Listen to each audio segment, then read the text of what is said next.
గత మార్చి నెలలో రంజాన్ సందర్భంగా మరోసారి వీగర్ ముస్లింల ప్రస్తావన బయట ప్రపంచానికి తెలిసింది.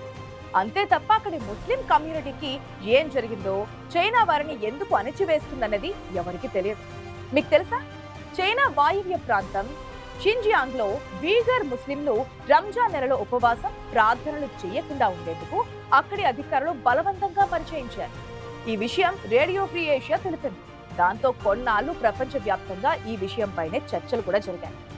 అంతే తప్ప చైనాలో వీగర్లపై ఏం జరిగిందో బయటకు రాకుండా సెన్సార్లతో అడ్డుకుంటుంది. రంజాన్ సమయంలో వీగర్లను బలవంతంగా పనిచేస్తున్న వీడియోలు సామాజిక మాధ్యమాల్లో అప్పట్లో వైరల్ అయ్యాయి. రేడియో ఫ్రీ ఏషియా ప్రసారం చేసిన వార్తల మేరకు కొందరు వ్యవసాయ పనుల్లో ఉండగా మరికొంతమంది శుభ్రపరిచే పనుల్లో నిమగ్నమయ్యారు. కొన్ని అంచనాల మేరకు చైనాలోని షింజియాంగ్ లో సుమారు 1.2 కోట్ల వీగర్ ముస్లింలు నివసిస్తున్నారు. చైనా ప్రభుత్వం అక్కడి మతపరమైన సాంప్రదాయాలపై నిషేధం విధించింది. రంజాన్ సందర్భంగా ముస్లింలు ఉదయం నుంచి సాయంత్రం వరకు ఉపవాసం ఉంటారు. మనందరికీ తెలిసిందే. చాలా దేశాలు ఇది స్వేచ్ఛగా కూడా జరుపుకుంటూ ఉంటారు. కానీ చైనా మాత్రం మత మూఢనమ్మకాలు నివారించాలనే పేరుతో ఉపవాసాన్ని నిషేధించింది. అక్కడి ముస్లింలు బహిరంగంగా మధ్యాహ్న భోజనం చేస్తున్నారని వీడియో తీసి రుజువుగా చూపించే ప్రయత్నం కూడా చేసింది. చైనాలో శుక్రవారాలు మసీదులకు వెళ్లి ప్రార్థనలు చేయడానికి కూడా నిషేధించారు. ఏ విషయంలోనైనా నీతి నియమాలు అంటూ కాకమ్మ కబుర్లు చెప్పే చైనా తన దేశంలో ముస్లిం ప్రజలపై జరుగుతున్న నరమేధం గురించి పెదవి విప్పదు. అక్కడ మానవ హక్కుల ఉల్లంఘన జరుగుతుందనే ఆరోపణలకు సమాధానం వేరుగా కూడా ఉంటుంది. వారి అణచివేతను చైనా ప్రభుత్వం తీవ్రవాదాన్ని ఎదుర్కొనే చర్యలుగా చెబుతూ ఉంటుంది. వీగర్లకు చైనాలో హక్కులు ఉండవు. వారి పని చేయడానికే ఉంటారు. అందుకే సైన్యం చేత బలవంతంగా పనిచేస్తారు. అత్యంత ప్రాచీన కాలం నుంచి వీగర్లకు తమదంటూ భాష, సంస్కృతి ఉంది. వీగర్లు టర్కీ భాషలోనే మాట్లాడతారు. ప్రస్తుతం వీగర్ల జాతిని అంతరించుకుపోయేలా చర్యలు తీసుకుంటున్నారని చైనాపై ఆరోపణలు కూడా వినిపిస్తున్నాయి. వీగర్లను బలవంతంగా నిర్బంధించి వారి కుటుంబాల నుంచి వేరు చేస్తూ వీగర్ల సంతతి అంతరించుకుపోయేలా చేస్తుందని, వారికి చెందిన మసీదులు కావచ్చు, పుణ్యక్షేత్రాలను కావచ్చు బాహాటంగానే కూల్చివేస్తోంది చైనా. వీగర్లు ప్రధానంగా ముస్లిం మైనారిటీ అయిన టర్కిష్ జాతి సమూహంగా చెబుతూ ఉంటారు. వీరి మూలాల మధ్య తూర్పు ఆసియాకు చెందినవని చరిత్ర చెబుతూ ఉంటుంది. ప్రస్తుతం షింజియాంగ్ లోని నిర్బంధ క్యాంపుల్లోని వారి జీవితం గడిపేస్తూ ఉంటారు. దాన్ని షింజియాంగ్ వీగర్ అటోనమస్ రీజియన్ అని వ్యవహరిస్తారు. అయితే అంతర్జాతీయంగా చైనా ఎదుర్కొంటున్న విమర్శలను దశాబ్దాలుగా ఖండిస్తూ వస్తోంది. చైనా వ్యతిరేక ప్రచారంలో భాగంగా కొన్ని దేశాలు కుట్ర చేస్తున్నాయని ప్రత్యారోపణలు కూడా చేస్తోంది. చైనాలోని అన్ని జాతుల వారు ఆనందంగా, సంతోషంగా జీవిస్తున్నారని బుకాయిస్తోంది. వీగర్ మహిళలకు సంతానం కలగకుండా వారికి స్టెరిలైజేషన్ చేస్తున్నారని వస్తున్న ఆరోపణలు తీవ్రమైనవిగా, పూర్తి కల్పితమైనవిగా చెబుతోంది. నిజంగానే చైనాలో వీగర్ల పరిస్థితి ప్రస్తుతం దారుణంగా ఉంది. వీగర్ల జాతిని పూర్తిగా అంతం చేయడానికి లేదా చైనీయుల్లో కలిపేందుకు జరుగుతున్న ప్రయత్నాలు సుదీర్ఘకాలంగా జరుగుతూ ఉన్నాయి. ఇదంతా ముస్లింలంటే ప్రాణం పెట్టే పాకిస్తాన్ కానీ, టర్కీ, అజర్బైజాన్, యుఏఈ దేశాలేవి కూడా చైనాను ప్రశ్నించవు. వాటికి ఆ ధైర్యం లేదు. పాకిస్తాన్ అయితే మరీ అధ్వానం. ఇప్పటికే బిలియన్ల కొద్దీ డాలర్లు చైనా నుంచి అప్పుగా తీసుకుంది. అనేక ప్రాజెక్టులు పాకిస్తాన్ లో అర్ధాంతరంగా నిలిచిపోయినాయి. దాయాది దేశం ఎన్నడూ చైనాను వీగర్ల నుంచి పల్లెత్తు మాటేను అడగలేదు. అదే భారతదేశంలో అంతర్భాగమైన కశ్మీర్ గురించి మాత్రం అహోరాత్రులు కలవరిస్తూ ఉంటుంది.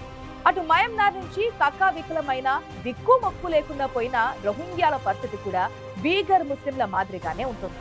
తేడా అల్లా చైనా క్యాంపుల్లో వీగర్లకు కౌన్సిలింగ్ పేరుతో శిక్షించడం జరుగుతుంటే, బంగ్లాదేశ్ కాక్ బజార్ లో శిబిరాలలో రోహింగ్యాలు కిక్కిరిసిపోయి కనిపిస్తారు. అంతే. ఈ రెండు జాతులను మిడిల్ ఈస్టుల్లోని ఏ ముస్లిం సమాజం దరి చేర్చుకోవడానికి ఇష్టపడదు. షింజియాంగ్ ప్రాంతం చిన్నపాటి పట్టణంలా ఉన్నా అదో అతిపెద్ద జైలుగానే ఉంటుంది. దానిలోకి వెళ్లడమే తప్ప బయటకు రావడం అన్నది అసాధ్యం. పెద్ద పెద్ద గేట్లు, ఎత్తైన గోడలు, వాచ్ టవర్స్ ఏర్పాటు చేసి పక్కా జైలు వాతావరణాన్ని సృష్టించింది చైనా. అయితే అది జైలు కాదు, లోపల ఉన్నది ఖైదీలు కారు. లోపల ఉన్న వాళ్ళంతా బందీలు కాని బందీలు మాత్రమే. అది చైనాలోని కోచింగ్ క్యాంప్ అని మాత్రమే చెబుతోంది చైనా. వీగర్ ముస్లింలకు చైనా సంస్కృతి పట్ల బోధన అవగాహన కోసమే ఇలాంటి క్యాంపులు ఏర్పాటు చేసినట్లుగా చైనా చెబుతున్నటువంటి మాట.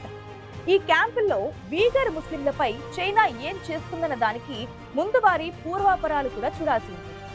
వీగర్ ముస్లింలు శతాబ్దాలకు పూర్వమే చైనాకు వలస వచ్చి స్థిరపడిన జాతిగా చెబుతారు. చైనీయులకు ఎన్ని హక్కులున్నాయో అన్ని హక్కులు వీగర్లకు గత పాలకులు కల్పించారు. స్వతహాగా టర్కీ భాష మాట్లాడే వీరు సెంట్రల్ ఆసియా నుంచి ప్రపంచంలోని అనేక దేశాలకు వలసపోయారు. వీరిలో ఎక్కువ మంది చైనాలోని జిన్జియాంగ్ ప్రాంతంలో స్థిరపడ్డారు. అయితే జిన్పింగ్ పాలన మొదలయ్యాక వీగర్ ముస్లింలపై చైనా ప్రభుత్వం దారుణాలకు ఒడిగడుతున్నట్లుగా ఆరోపణలు వినిపిస్తున్నాయి. వీగర్ ముస్లింలను చైనా పెద్ద సంఖ్యలో డిటెక్షన్ సెంటర్లలో బంధిస్తుందని ఆరోపణలు కూడా వెల్లువెత్తుతున్నాయి. 1000-10,000 కాదు, 10 లక్షల మందికి పైగా వీగర్ ముస్లింలు ప్రస్తుతం ఈ కేంద్రాల్లో నిత్య నరకం అనుభవిస్తున్నారు. ఈ క్యాంపులను వొకేషనల్ ట్రైనింగ్ సెంటర్స్ పేరుతో చైనా వ్యవహరిస్తోందట. ఈ కేంద్రాల్లో పెద్ద ఎత్తున మానవ హక్కుల ఉల్లంఘన జరుగుతున్నట్లు బయట దేశాలు ఆరోపిస్తున్నప్పటికీ కూడా చైనా మాత్రం పట్టించుకోవడం లేదు. ఎప్పుడు ఎవరిని ఈ కేంద్రాలకు తరలిస్తారో తెలియని పరిస్థితులు షిన్జియాంగ్ ప్రాంతంలో ఉన్నాయి. సర్కార్కి ఇష్టం లేని ఏ చిన్న పని చేసినా అదేదో దేశద్రోహం అన్నట్లు వారిని ఉన్న పళంగా కుటుంబాలతో సహా ఈ కేంద్రాలకు తరలిస్తూ ఉంటారు. తమపై అనేక రకాలైన అరాచకాలు జరుగుతున్నాయని ఇక్కడి ముస్లింలు లబోదిబోం అంటున్నారు. చాలా కుటుంబాల్లో సడన్ గా ఎవరో మిస్ అవుతుంటారు. వాళ్ళ కోసం అయిన వాళ్ళంతా వెతుకుతారు. వెతికి వేసారిపోయిన సమయంలో వాళ్ళను తమ వాళ్ళ సెంటర్లలో ఉన్నట్లు సమాచారం అందుతోంది. అంతే, ఇక వారికి బాహ్య ప్రపంచంతో సంబంధాలు ఉండవు. వారిని మళ్ళీ కలుసుకోవడం దాదాపుగా జరగని పని. తమ ఈ దుస్థితిపై ఏం చేయాలో ఎవరికి చెప్పుకోవాలో తెలియని నిస్సహాయ స్థితిలో వీగర్లు కాలం వెళ్లబుచ్చుతున్నారు. వీరు నిర్బంధంగా తమ మత విశ్వాసాలను నమ్మకాలను వదిలేయాలని చైనా ప్రభుత్వం అంటోంది. ఇస్లాంకు సంబంధించిన చిన్న అరాచకాలను పాటించిన ప్రభుత్వం ఊరుకోవడం లేదు. కనీసం వారు గెడ్డం పెంచుకోవడానికి గాని టోపీ ధరించడానికి గాని అక్కడ వీల్లేదు. మహిళలు హిజాబులు ధరించడం కూడా అస్సలు వీల్లేదు. ఎవరు ఎదురు మాట్లాడితే చాలు డిటెన్షన్ సెంటర్లకు తరలిస్తూ ఉంటారు. కొన్నేళ్ల క్రిందట వీగర్ ముస్లిం కుటుంబానికి చెందిన ఒక అమ్మాయి గల్ఫ్ లోని ఒక ఫ్రెండ్ కి మొబైల్లో టెక్స్ట్ మెసేజ్ పంపించిందిట. దీనిని కూడా భూతద్దంలో చూసి ఆ అమ్మాయిని అరెస్ట్ చేశారు. షిన్జియాంగ్ ప్రాంతంలో పరిస్థితులు ఇంకా దారుణంగా ఉంటున్నాయంటున్నారు వీగర్ ముస్లిం.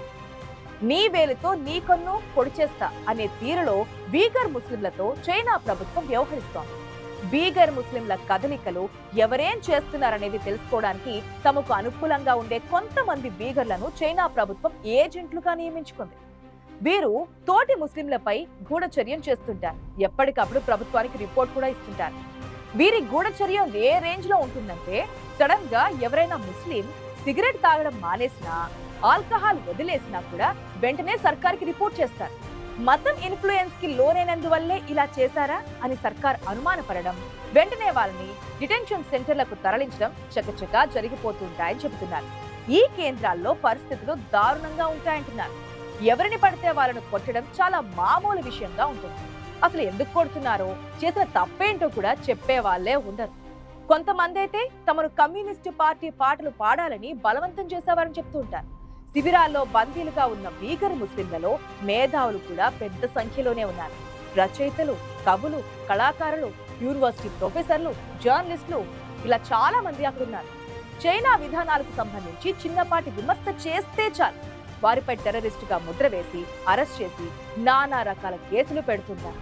ప్రస్తుతం అలాంటి వారంతా తెలియని కారణాలతో యావజ్జీవ ఖైదు అనుభవిస్తున్నారు.